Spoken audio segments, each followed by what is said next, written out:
about this particular experiment. As for the constructional details of this particular experimental setup, what we have here is, uh, sorry,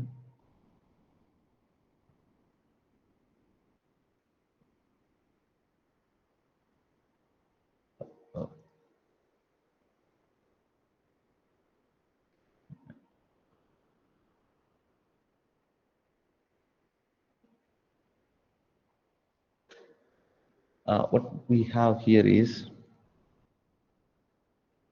this is the schematic of this, I mean, this is the just this particular experimental setup. What we have is a cylindrical brass tube. This is mounted in the vertical position with the help of a clamp. The contact between the vertical clamp and the vertical brass tube is kept to minimal so that the heat transfer by conduction is minimal in this particular experiment. And this vertical cylinder is positioned inside an rectangular enclosure. The four sides of this rectangular enclosure are closed, and the top as well as the bottom of these enclosures are open. Along this brass tube, there are seven thermocouples are mounted to determine the temperature of the outside surface of the brass tube temperature. And the eighth thermocouple is connected inside the enclosure to find out the surface temperature of the enclosure, as well as we assume that to be equal to the ambient air temperature that is surrounding this brass tube. Here the working fluid is the air, and as usual, this brass tube is empty and there is an heater positioned inside it. And whenever we switch on the heater, we can give some amount of heat input. The heat input that is given to the heater can be controlled with this variac. Similar to the previous experiments, the amount of heat input given can be controlled in terms of voltage as well as in terms of the current. And this is the multi-temperature indicator switch. By using this multi-temperature indicator, we can read the measured values of the thermocouples at the all 8 locations. By simply rotating this knob, you can find out the temperature obtained from each thermocouple in this particular experiment. That is related to the constructional details of this particular experiment. As for the experimental procedure, the first thing that we will do in this experiment is that we ensure that the variac is at the 0 position, and then we turn on the power. Then we slowly change the variac position in such a way that we give an appropriate amount of heat input to the heater, okay, which is equal to heat input Q is equal to V, that is the voltage multiplied by the current I. Then once we give the heat input, then similar to the previous experiments, here also we periodically all the thermocouple readings, all the 8 thermocouple readings for every, just a minute.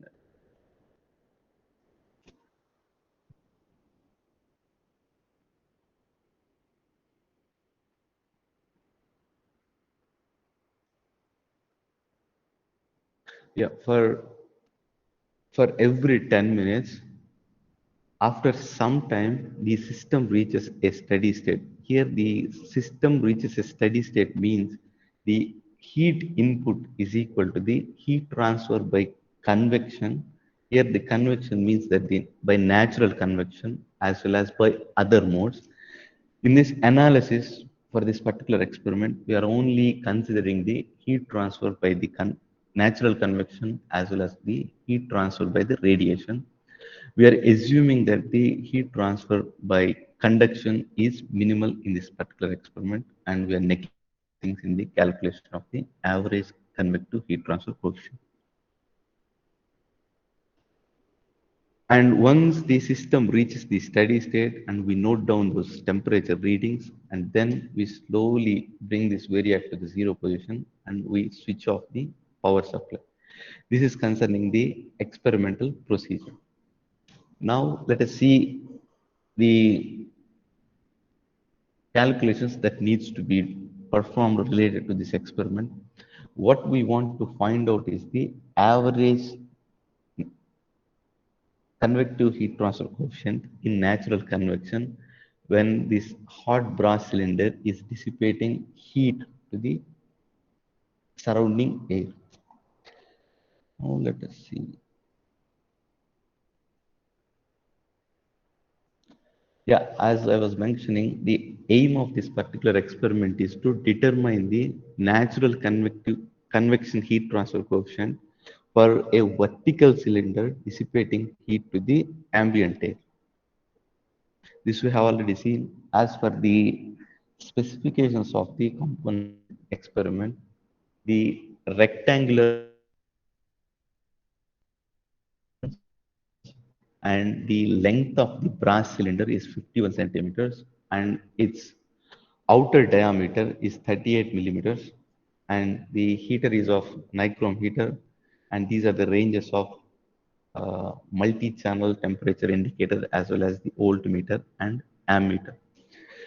As per the theory, you know that when the fluid which is in motion is in contact with a surface, when both fluid and the surface are at different temperature, heat transfer takes place by convection.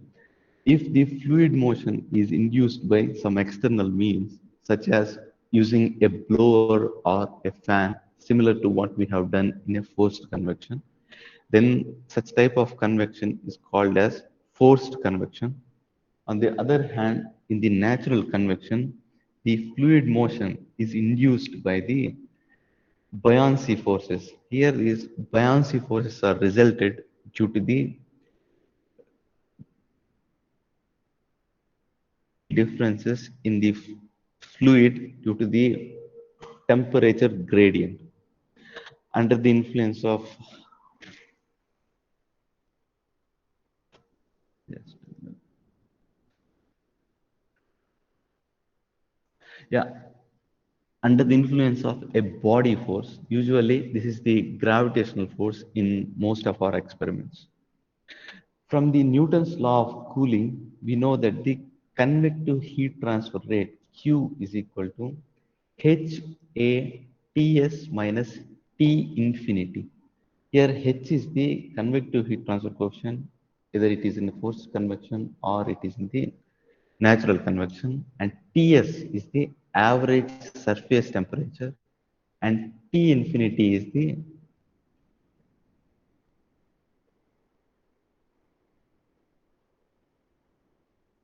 ambient air temperature. And here one should note that this convective heat transfer coefficient, for example, in this particular experiment, the magnitude of local convective heat transfer coefficient, here Hx signifies the local convective heat transfer coefficient. Its magnitude changes along the length of the brass tube. And if you remember, as I have mentioned, here, this top portion is also open to the atmospheric air. In addition to finding the average natural convective heat transfer coefficient, in this experiment, we also find the how this local natural convective heat transfer coefficient changes along the length of the brass tube. As we are finding the temperature, outside surface temperature of the brass tube using these 7 thermocouples actually at different locations using the local surface temperature and assuming that the entire brass surface is at the temperature, we can find out the local nat, uh, natural convective heat transfer coefficient. And we want to see how this local convective heat transfer coefficient is varying along the entire length of the brass tube. And also you can discuss what could be the possible reasons for having a non-uniform distribution of local convective heat transfer coefficient.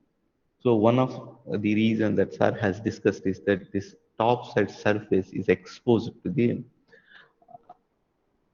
outside, like there is a prone to the this top surface being exposed to the outside air currents, then there is a possibility of the convective heat transfer to be higher at the top in comparison to the convective heat transfer coefficient at the middle of this brass tube. After performing the calculation, you can see this thing.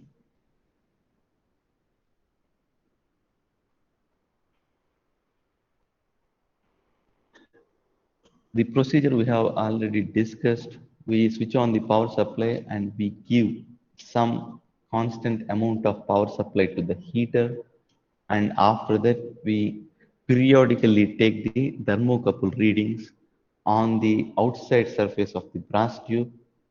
There are 7 thermocouples. We'll take T1 to T7, which corresponds to the surface temperature of the brass tube, and T8 is for the ambient temperature and also the enclosure surface temperature also.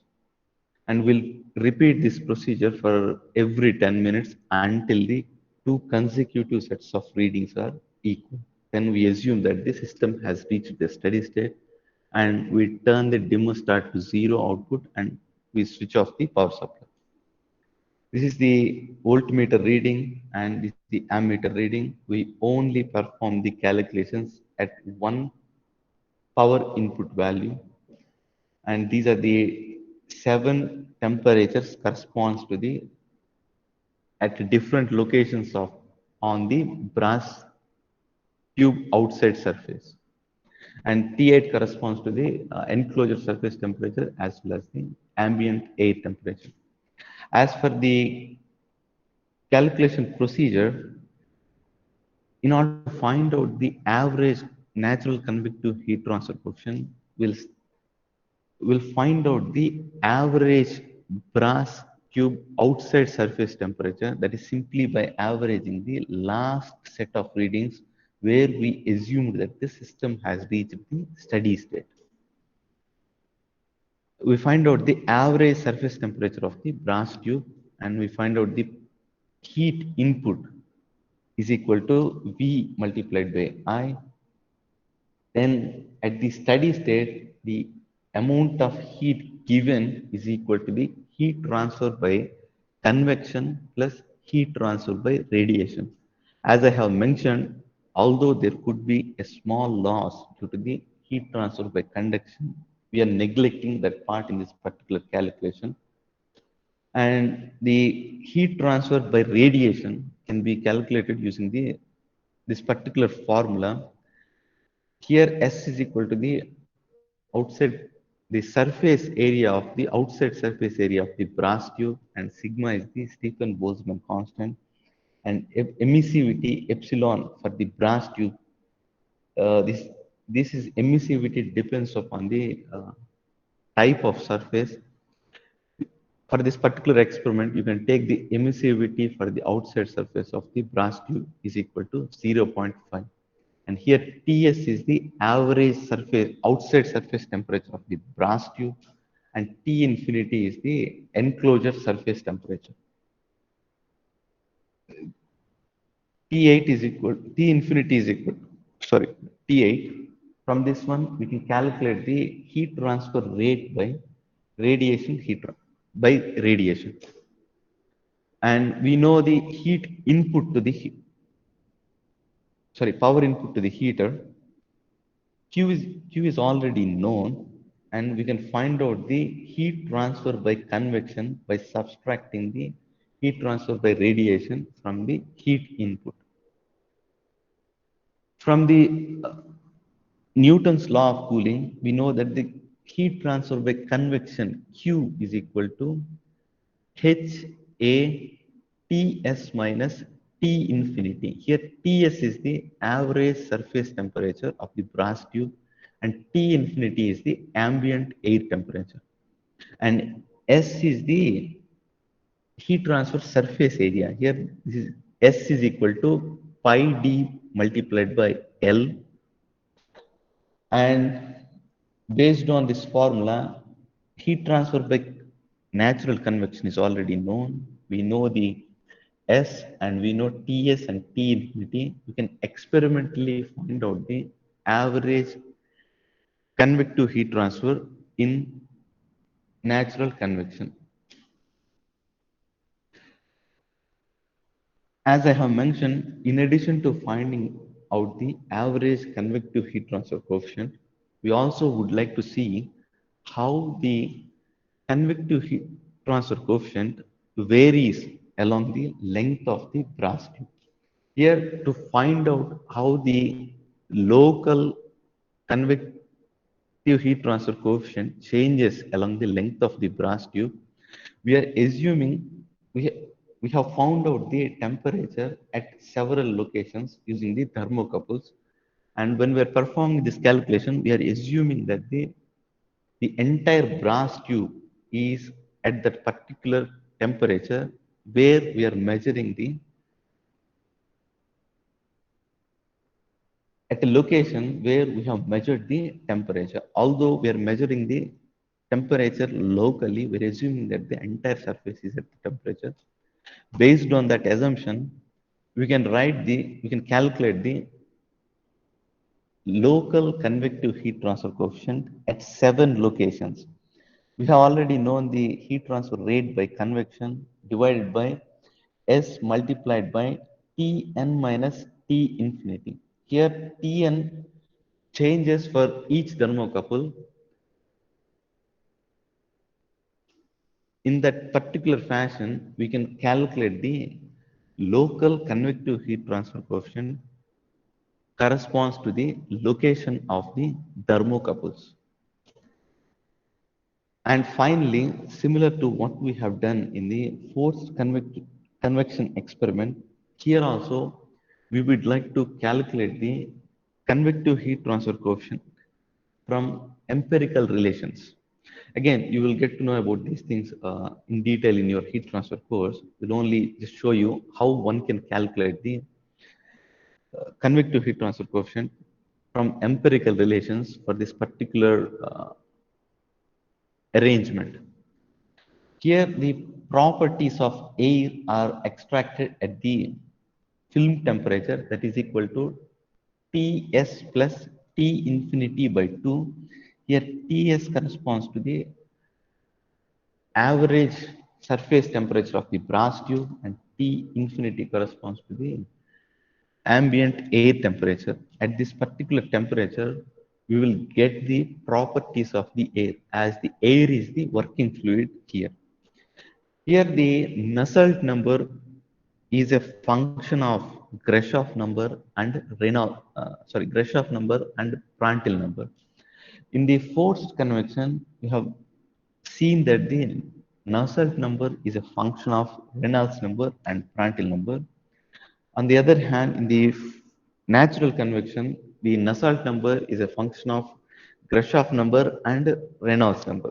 Grashof number can be written like this, and here G is the 9.81, the gravitational force constant, and beta is the coefficient of thermal expansion, and L is the length of the cylinder, and Ts is the average brass tube surface temperature, and T infinity is the ambient air temperature, and nu is the kinematic viscosity of the air at Tf, that is the film temperature.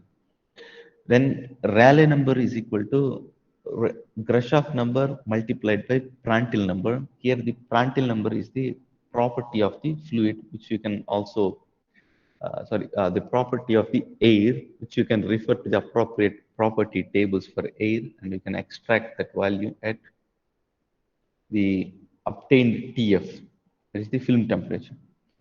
If the Rayleigh number is within this range, we will use the following correlation to obtain the Nusselt number. Else, if the Rayleigh number is within this range, we will use this correlation to obtain the Nusselt number. Again, if we know the Nusselt number value, H average L by K is Nusselt number. So once we know the magnitude here, we know the length of the cylinder and the thermal conductivity of the air at the film temperature. Then we can obtain the average convective heat transfer coefficient in natural convection from the empirical relations. Then you can see how far the values are different between the ones which we have obtained from the experiment as well as from the empirical relations. And you can also contemplate on some possible reasons for this difference. Okay, that's all concerning the natural convection heat transfer from a vertical cylinder. Again, these particular correlations depends upon the flow arrangement. Here, the flow is over a cylinder. These correlations are only suitable for flow over a cylinder. So, for different types of flow arrangements, there are correlations available in the data book. One needs to choose the appropriate correlations for the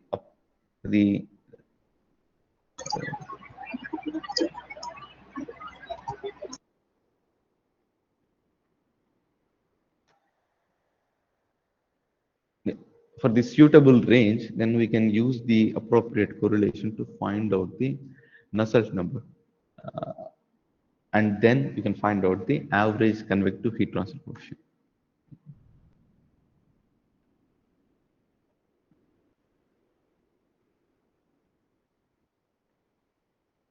I just want to add this one point here. The free convection, the flow is induced by buoyancy forces. Just note this one particular point. In the forced convection, the flow is induced by external, means either it is by blower or a fan. Okay. These buoyancy forces are due to the density differences caused by the temperature variation.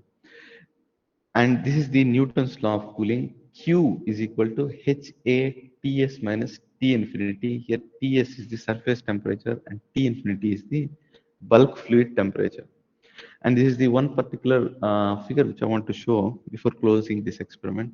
Although there are gradients in the temperature, gradient in the density exists, it doesn't necessarily guarantee that the natural convection currents are generated. For example, take this particular case where the top wall is at a lower temperature and the bottom wall is at a higher temperature, and assume that there is an air inside. Because of the conduction, the air temperature increases. As the air temperature increases, its density decreases. So it tends to move upwards and the heavier air tends to move downwards. In this case, natural convection currents are generated. On the other hand, so here the gravitation is towards the bottom. Note that this is the important. And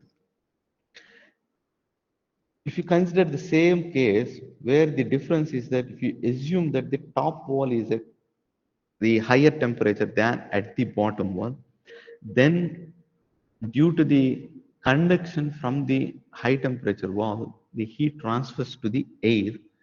Here the temperature is higher, so the density decreases. As the density is lower, still the air does not want to move bottom because under the influence of gravity. In this particular case, heat transfer still takes place, but it is purely by conduction only. There is a gradient in density exists. It is not necessary that whenever there is a gradient in density exists, that it should leads to the natural convection currents.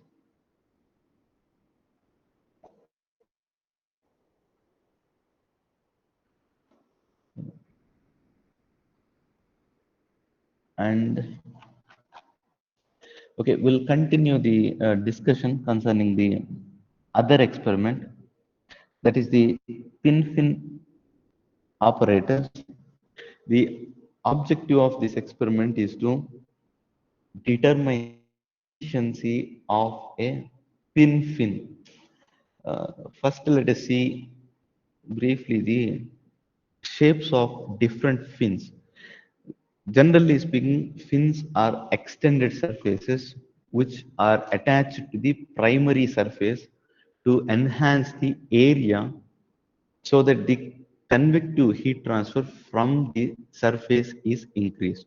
Whenever it is not possible to increase the convective heat transfer coefficient H, if you see the heat transfer rate formula, what we have is Q is equal to HA delta T. Let us assume that delta T is equal to Ts minus T infinity. If we do not want to change the surface temperature or the ambient air temperature as well as the convective heat transfer coefficient, one other possible way to increase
the efficiency, which is equal to the ratio of pin heat transfer rate to the maximum rate at which the fin could dissipate energy.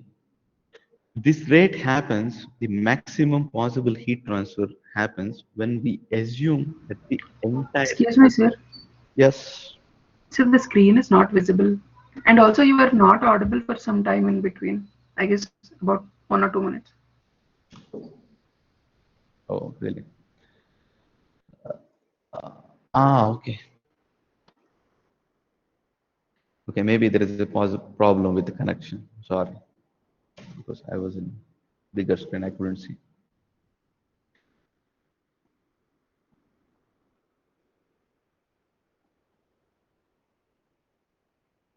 Thank you. So these are the four different types of fins that you can see.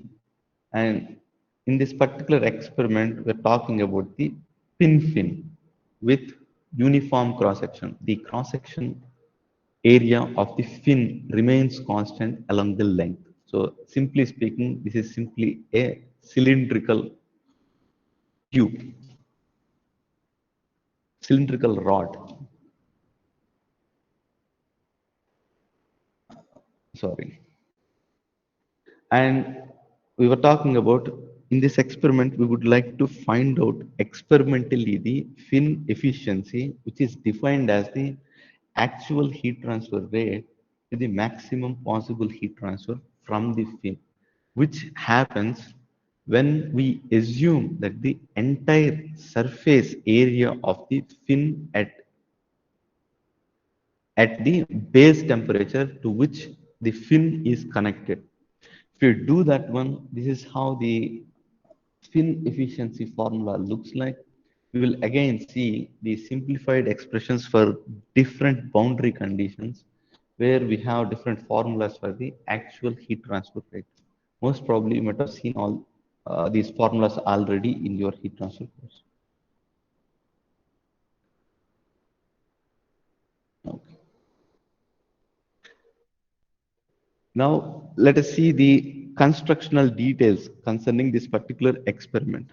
What we have here is a cylindrical rod type of fin is positioned somewhere here, and this fin is positioned in an rectangular duct. The one side of this rectangular duct is connected to the suction side of a blower, and the exit of this suction side of blower is connected to a discharge pipe. At one end of the discharge pipe, in order to find out the volume flow rate, we have an orifice meter here, which is connected to an YouTube manometer. This description is quite similar to what we have done in the forced convection. Here the just yeah. This is connected to an YouTube manometer. The working fluid here is the water. The objective of having this orifice here, orifice meter here, is to find out the volume flow rate through the discharge pipe. And here, as I have mentioned, we have a cylindrical fin located inside the duct, this rectangular duct.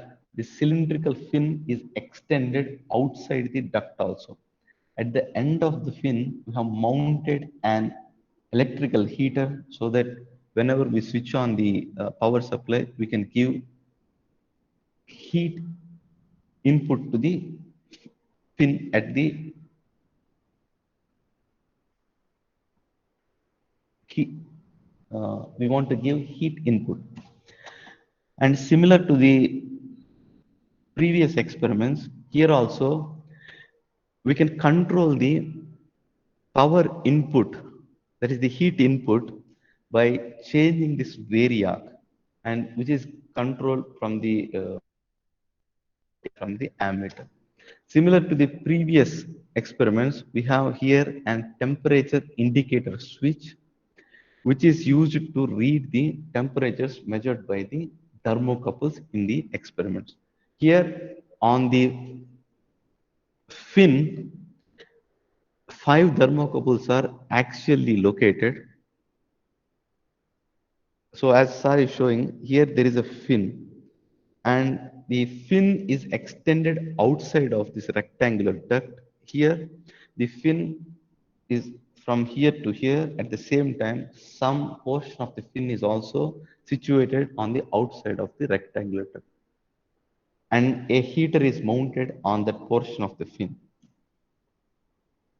And the thermocouples are mounted axially at 5 locations on the fin.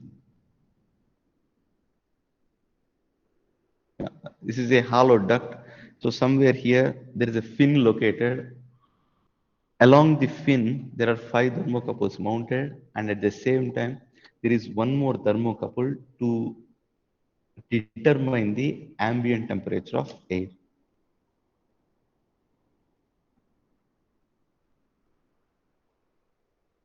This is concerning the constructional details of the experiment. As per the procedure of conducting this experiment, what we do is to first we keep the variac position at 0, and then we switch on the power supply, we switch on the blower. As this is connected to the suction side, this rectangular duct is connected to the suction side, air is forced to flow over the fin in the perpendicular direction. So air is forced to move in this direction. The fin is located in this here in this manner, and air is made to flow over the fin in the perpendicular direction. Then we change the valve which is located on the discharge side. So there is a valve here similar to the forced convection experiment. Here also we adjust the valve in such a fashion that there is an appropriate amount of volume flow rate through the from using the orifice meter, we can find out that volume flow rate. Then, similar to the previous experiment, we switch on the power supply, we change the variac so that we give a known and appropriate amount of power input to the heater. Similar to the previous case, here also we wait until the system reaches the steady state. That means the heat input is equal to the heat transfer by convection as we force the air to move. Sorry.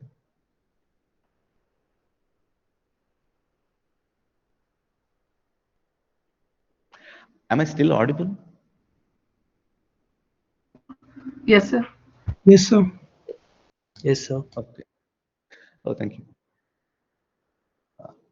As we made the air to uh, flow over the fin, here the heat transfer takes place by forced convection. When the system reaches the steady state, heat input is equal to the heat transfer by convection. Again, here also heat could be transferred by other modes. Here we are assuming that heat is primarily transferred by forced convection. That is the one assumption we are making. And similar to the previous experiments, periodically for one power input, we note down the temperature readings for every 10 minutes until the two consecutive sets of readings are same. This is concerning the experiment. Once we reach the steady state, we note down the all 6 temperature readings as well as the manometric deflection reading as well as the voltmeter reading and ammeter, ammeter reading, and from the multi-temperature indicator switch we'll note down all the 6 temperatures that are measured by the thermocouples. As for the calculation procedure, here we would like to find out the, just a minute, we'll go through the procedure one by one. First, we would like to plot the variation of the temperature along the length of the fin. As we have said, the fin is located here and heat is transferred, heat source is located here. Heat transfers from the source towards the outside, so the along the axial direction, and air is made to flow over the fin in the perpendicular direction. We would like to see how the temperature distribution along the length of the fin, and also we want to calculate the efficiency of the fin. These are the sizes or the specifications of the components in the experiment. The duct size is 15 centimeter multiplied by 10 centimeter by 110 centimeters long approximately, and the length of the fin is 15 centimeters, and the outside diameter is 12.7 millimeters. Regarding the dimensions for the orifice meter, this is the diameter of the orifice is 14 mm and its coefficient of discharge is 0.65, and the diameter is the inside diameter of the delivery pipe is 3.6 centimeters, and the number of thermocouples on the fin are 5, and one more thermocouple is to obtain the temperature of the ambient air. And this is the capacity of the centrifugal blower, and these are the ranges of the voltmeter and ammeter, and here the nichrome heater is used. As for the experimental procedure, first we keep the dimmer start at 0 position before we switch on the power supply. Then we start the switch and adjust the dimmer start to certain voltage and current so that we can give an appropriate amount of power input. Then we start the blower and adjust the mass volume flow rate through the rectangular duct section by selecting the appropriate amount of manometric deflection. After that, we periodically take the thermocouple readings all the 6 thermocouple readings from the multi-temperature indicator. Then we repeat this noting down of the temperatures for every 10 minutes until the two consecutive sets of readings are same. Once the system reaches the steady state, then we turn the thermostat to 0 and then we switch off the power supply. These are the readings that one needs to note down while performing the experiment. There is the voltmeter reading and ammeter reading and manometric deflection. And for this is the time, these are the 6 thermocouple readings. 5 corresponds to the temperature on the surface of the fin and 1 corresponds to the ambient air temperature. First, we would like to find out the average fin surface temperature. That is by averaging the temperatures on different locations of the fin. Then we'll find out the mean film temperature. This is similar to what we have done in the previous two experiments, forced convection as well as in the natural convection. Here also in this particular experiment, the fin efficiency involves the calculation of convective heat transfer coefficient in forced convection. We do the same procedure again here also.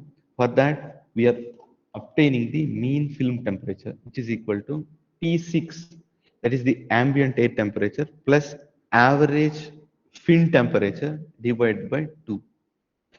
Then we obtain the all necessary properties such as thermal conductivity, dynamic viscosity, and density for air at the mean film temperature. From the area of the delivery pipe is known. From the, as we know the diameter, we can simply find the area 5 by 4 d square, and similarly we can also find out the area of the orifice. Once we know the area of the pipe as well as the orifice and CD as well as the density of the air and density of the water and manometric deflection, we can find out the volume flow rate through the discharge pipe. At the steady state, the volume flow rate through the discharge pipe is equal to the volume flow rate through the rectangular duct. We know the dimensions of the rectangular duct and we know the volume flow rate. We can find out the velocity of the air through the rectangular duct. We can simply divide the volume flow rate divided by the cross-section area of the rectangular duct. So from the specifications of the duct, we can find out the area of cross-section. So as I have mentioned, at the ambient air temperature, by simply dividing the volume flow rate with the cross-section area of the duct, we can find out the velocity of the air at ambient temperature. Then by using this particular formula, we can find out the velocity of the air at the mean film temperature. Then similar to the case what we have seen in the forced convection, forced convective heat transfer coefficient is a function of Reynolds number as well as the Prandtl number. In this particular case, we would like to first find out the Reynolds number, which is equal to Vm Vd by nu A. So you can also write it as rho Vd by mu. So instead of writing the dynamic viscosity, we have simply combined everything and we have written in terms of kinematic viscosity. So D is the diameter. D is the diameter of the fin and Vmf is the velocity of the air at the mean film temperature, and nu A is the kinematic viscosity of air. And for this particular flow over a cylinder, we can write the Nusselt number as 0.615 RE to the power of 0.466. We have already obtained the Reynolds number. From this one, we can calculate the Nusselt number, which is equal to Hd by K air. Here K air is the thermal conductivity of the air and D is the diameter of the fin. In this particular fashion, we can calculate the convective heat transfer coefficient H. We already know from the diameter of the fin, we can find out the cross-section area of the fin as well as the perimeter of the fin. So pi d by L. And this is the fin parameter. Most probably you might have already came across this formula in the heat transfer course. M is equal to Hp by KAF.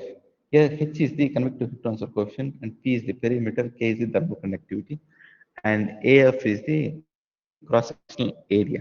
Once we find out this N for different boundary conditions for a finite length of fin, for the boundary conditions where the heat transfer from the fin tip is negligible in comparison to the heat transfer from the outside surface of the fin.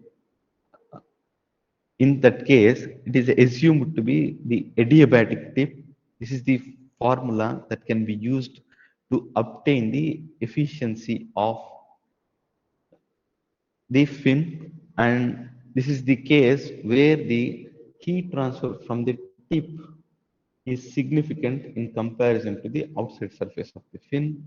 Then we need to use this particular formula to obtain the efficiency of a fin.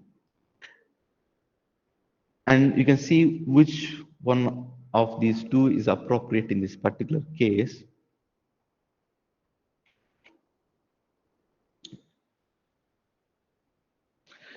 Yeah, that's all for today. And as for the submission of reports, most probably you have mid-semesters after the next week. So you can submit one report by the next class and you can submit the other report after your mid-semester break. Okay. Vishnu, have you taken the attendance? Yes, sir. I have taken attendance. I will just call the absentees. If anybody is there, you just intimate me. Okay. Roll number 2,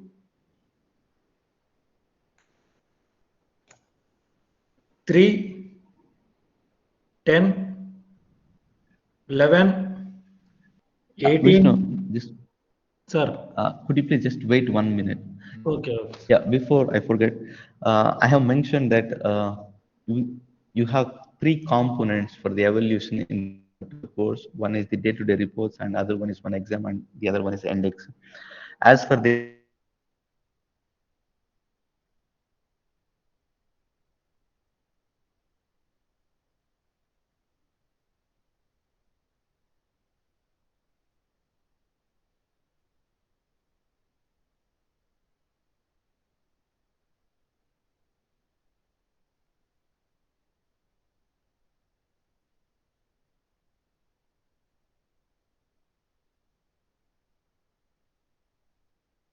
some time, they can submit after the mid-semester. Mid-semester will be in the after the next week, sir. Yeah. Okay. If I'm not wrong. Okay. It's okay, sir. I will put after 2 weeks total 3 weeks duration for the second experiment. Yeah. And 1 week for the natural convection. Yes. Yeah. Okay. Okay, sir. Yeah, you can call out those roll numbers just to ensure that who is absent or who is present. Okay, sir. Roll number 2, 3, 10, 11, 18, 19, 20, 28, 30, 31, 34, 36, 44, 45, 48, 50, 51, 53, 54, 60, 63, 69, 71, 75, 76, 77, 81. Okay, again, just to re-emphasize that by not coming to the class, you will lose a considerable amount of marks in the day-to-day evaluation. Just please note that point. Okay, yeah, that's all for this week. So we'll again meet next week. Okay, sir. Thank you, sir. Bye. Thank you, sir.